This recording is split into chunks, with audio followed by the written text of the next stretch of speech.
Let me turn this light off. So I'm here just doing a little reading about the African presence in Jamaica, right? And we know a lot of people like to talk about them and Maroon this and Maroon that, and when they speak of Maroon and Jamaicans speak of Maroons, it's like this. It's like a set of people that are idolized. But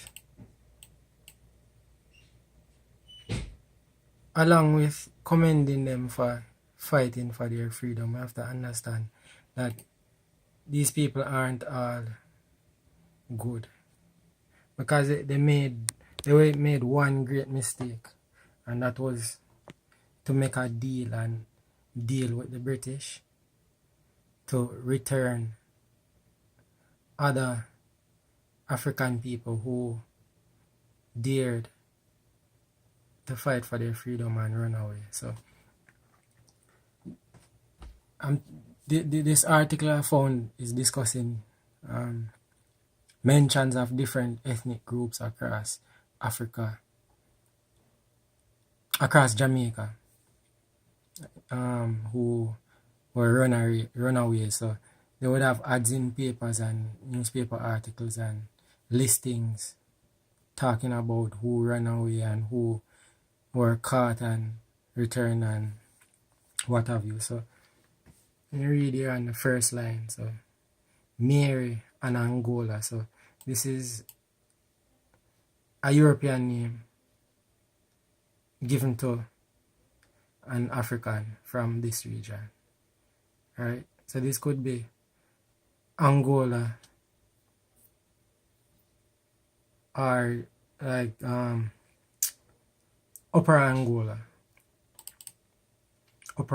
which is where the British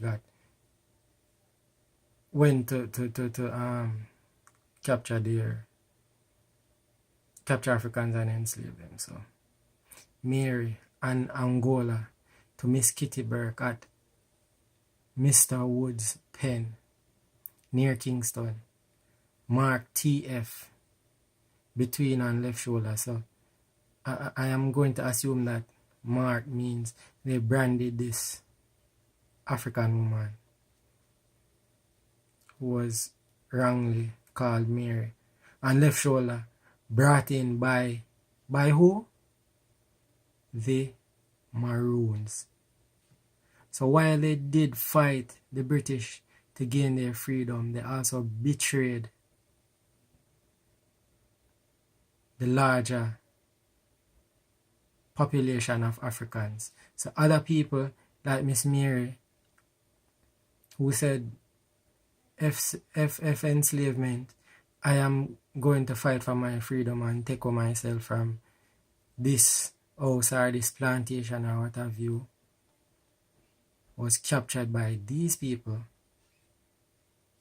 who, upon fighting for their freedom, turned around and betrayed that whole fight in the biggest contradiction in history, and assisted the British, assisted these European people in Jamaica in prolonging enslavement of African people. You understand? And I don't care if these people didn't see them as brothers and sisters. They should have known that this was wrong, this was immoral. And for that fact, at the mention of Maroons when they are going to be praised and revered in modern Jamaican conversations, we also have to remember that it wasn't all good, because this is a big bad.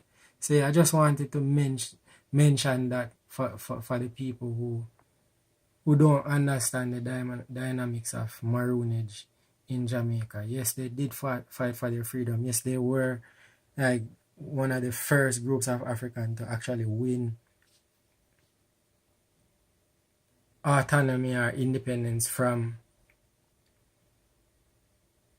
Britain or from a European, um, what should I say, colonizer, right? And yes, all praise to them for that. Shows the fighting spirit. But this what they did, what they were doing here in assisting, this should have never been done. There is literally no plausible excuse for these actions. So for that, they should be condemned. And it should be mentioned, and it shouldn't be forgotten or brushed under the rug because we don't want to discuss it. So yeah, me really about out the Maroon them on that one. Yeah.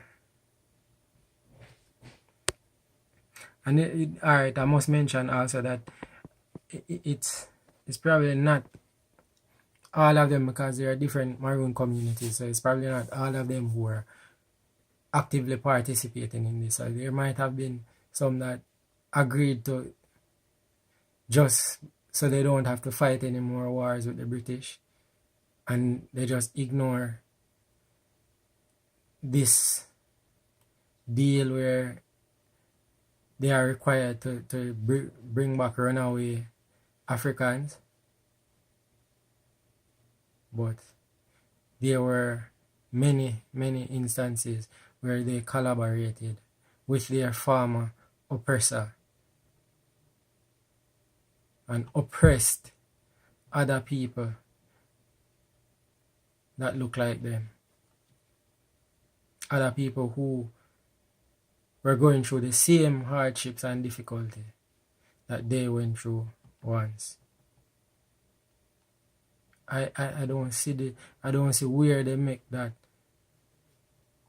You know, at what point they come to the decision that okay, this is a good deal. No, it can never be a good deal. There's no way. But anyway, that I don't want to drag this on too much, but this is something I wanted to mention before I forget to mention it again. Thank you for listening.